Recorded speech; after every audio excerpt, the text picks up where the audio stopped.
Saludos a las compañeras y compañeros de luchas políticas e intelectuales de América Latina. En España tenemos tres heridas: una herida colonial, una herida territorial y una herida social que arrastramos desde el siglo XIX.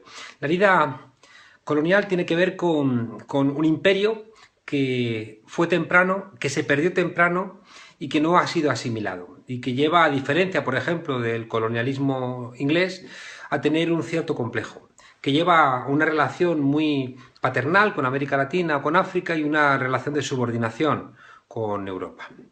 La herida social tiene que ver con que mientras que en Europa estaba desarrollándose el Estado social, a comienzos del siglo XX y después de la Segunda Guerra Mundial, aquí teníamos dos dictaduras, la de Primo de Rivera y después la de Franco, que hicieron que el Estado social nunca se desarrollara y que a día de hoy tenemos el Estado social más débil del entorno de lo que llamamos la Unión Europea de los 15. Y la tercera herida es la herida territorial, que tiene que ver con un país que se creó por agregación en la llamada Reconquista, y que al construirse desde una idea imperial de los Reyes Católicos primó, como todos los imperios, una filiación ideológica débil, en este caso a través del catolicismo, y una dependencia vasallática en términos de impuestos. Los Reyes Católicos exigieron catolicismo, pero no construyeron nación. Y eso permitió que en el conjunto de la península se desarrollaran naciones. Evidente en el caso de Portugal, evidente en el caso de Cataluña, del País Vasco, pero que no pudieron, por los desarrollos históricos, constituirse como propios estados. Bien, esas tres heridas las hemos confrontado desde hace mucho tiempo desde las fuerzas políticas de la izquierda y ese sector amplio de lo que podríamos llamar posizquierda, ya que no está muy claro hoy en día qué es la izquierda, cuando de izquierda son gente como la socialdemocracia europea, que hace las mismas políticas que la derecha. En España, ahora mismo, el gobierno catalán siempre ha estado al lado de la derecha española en la herida social y en la herida colonial. Y solamente la herida territorial ha mantenido cierta equidistancia, sin olvidar que el actual gobierno catalán siempre ha apoyado, cuando se llamaba Convergencia Democrática de Cataluña, a los gobiernos del Partido Popular y del PSOE en Madrid cuando lo necesitaban en términos electorales en el Parlamento. Solamente a través del debilitamiento de Convergencia Democrática de Cataluña, por dos razones. Una, haber sido los ejecutores de la crisis. Los responsables en Cataluña de los recortes han sido el partido que hoy representa el señor Puigdemont, presidente de la Generalitat. Y el segundo elemento muy relevante ha sido los casos de corrupción que han atravesado a Convergencia Democrática de Cataluña hasta el punto que ha tenido que desaparecer como partido y reinventarse en el PDeCAT, en el Partido Democrático de Cataluña, para intentar dejar atrás toda esa estela de corrupción terrible que compartía con el Partido Popular y con el Partido Socialista. En Europa no ha habido nunca un proceso de independencia, nunca, que no haya sido por acuerdo o a través de algún tipo de guerra. En España no queremos guerra, por lo menos yo no quiero guerras. Podemos no quiere guerras. Y a veces hay, desde perspectivas académicas muy frívolas, peticiones de guerra desde nuestros cómodos despachos universitarios. Seamos cuidadosos con esas cosas. A día de hoy, más de la mitad de las catalanas y de los catalanes no quieren la independencia. Por tanto, cuidado con ese riesgo de que por hacer valer nuestras posiciones intelectuales, por ejemplo, que tienen el marco colonial como un eje central, creamos que una minoría tiene mayor fuerza que una mayoría a la hora de reclamar determinados derechos, por ejemplo, el derecho de la independencia. Podemos, desde que nació, ha reclamado como un eje central de su trabajo el derecho a decidir. Es decir, hemos defendido en todo el Estado, no solamente en Cataluña o el País Vasco o Galicia, sino también en Castilla, en Andalucía, en Extremadura, en Madrid, hemos defendido el derecho a decidir con todas sus consecuencias, con todas. Y por tanto hemos sido capaces, que eso demuestra que hay una España que está cambiando, que en torno a un 40% del conjunto del Estado ya esté a favor del derecho a decidir, cosa que era inédita. Y eso ha sido posible gracias a que Podemos ha defendido el derecho a decidir con todas sus consecuencias en el conjunto del Estado. Y eso es de honestidad reconocérselo. Nosotros hemos entendido que como formación política era esencial tanto los derechos civiles como los derechos políticos, pero como los derechos sociales sin olvidarlos, cosa que hace mucho el neoliberalismo. Igual el neoliberalismo colonialista o decolonialista, porque a veces se equiparan.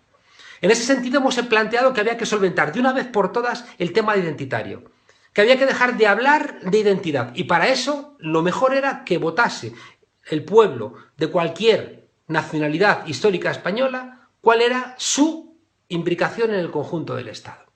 Y por eso hemos dicho desde el comienzo que teníamos que solventar la herida territorial para poder enfrentar en tiempos del modelo neoliberal la herida central, que es la herida social, donde estamos regresando al siglo XIX, por ejemplo, en derechos laborales.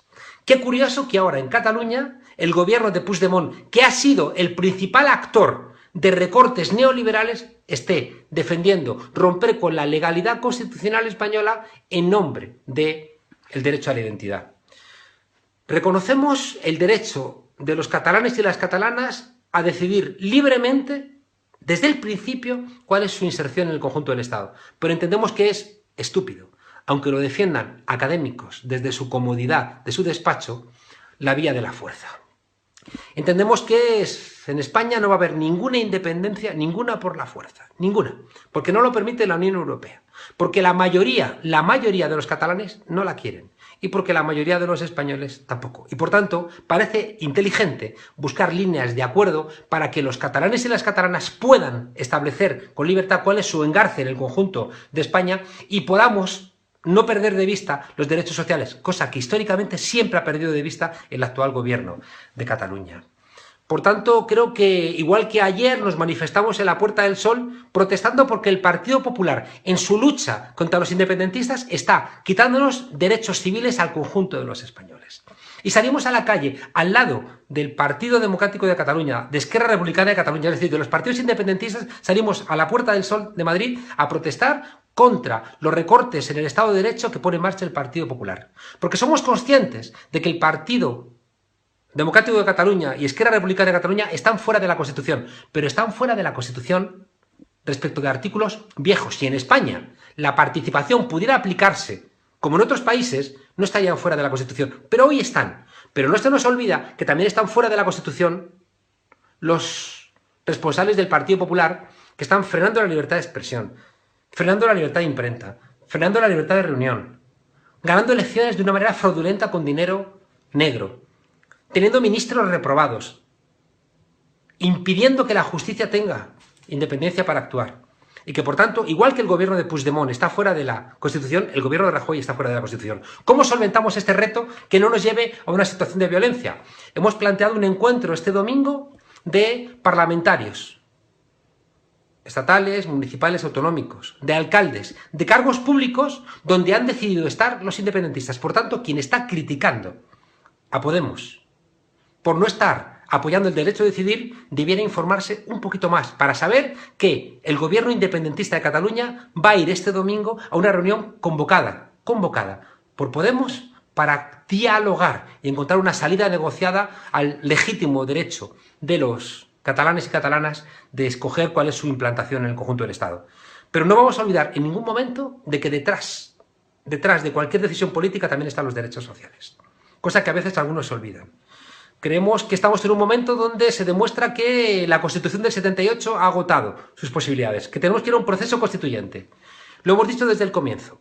Y hace falta inteligencia, hace falta diálogo, hace falta sosiego. Y sería bueno que nadie, por intentar hacer valer sus concepciones intelectuales y pretender reforzarlas, eche gasolina a este fuego. Necesitamos gente que ayude a que el derecho a decidir sea una realidad, y no gente que busque otro tipo de intereses, que solamente sirven, ya digo, para que sus condiciones epistemológicas tengan fuerza sin mover un dedo de la mano.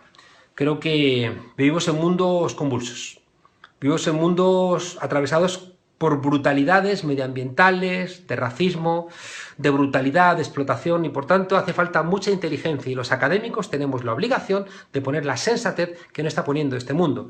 Y por tanto invito a todos los amigos y amigas que tienen una voluntad emancipadora que se informen bien antes de criticar, por ejemplo, a Podemos, que está siendo ahora mismo la fuerza política que está poniendo sensatez en el debate territorial y en la exigencia que respetamos de los catalanes y las catalanas de escoger cuál es su inserción en el conjunto del Estado.